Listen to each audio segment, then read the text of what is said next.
tayo. 10. Hap, ay hap. Hap muna, hap. Ay, okay. So yun ang sunod-sunod po is hap, School Program, BDO, BSP, LSC, Panawalas, Nastoyo, Dibaw. Sir, hap muna. Hap muna. 5. Sila muna pala, sir. Sila muna, sir. Ayan, thank you, sir.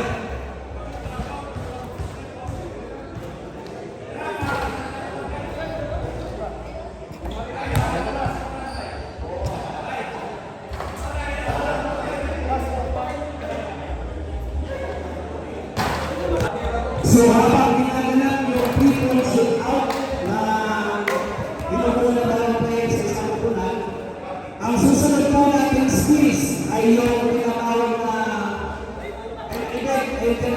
skills challenge. Dito po sa skill challenge, after ng people shoot out, kailangan po ng isang player, bawat team. At ang gagawin po ng player na yun is so, mga players, team members, please ready your player for the next game, which is skills game. Isang representative sa isang team para sa skills game. So, habang hinihintay na tapos yung player shoot-out, mga kapatid, mga kasunod po itong game, Skill Extreme Game.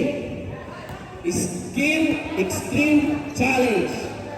Dito po sa Extreme Skills Challenge, kinakailangan din po team na kung saan merong obstacle course ulit yung kanyang gagawin at meron siyang kakainin at iinumin.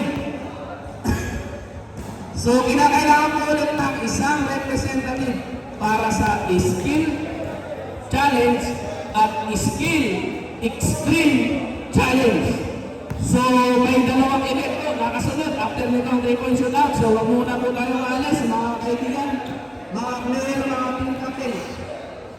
After ko ng game challenge, meron pa po ulit na last and final event, which is inaabangan ng karamihan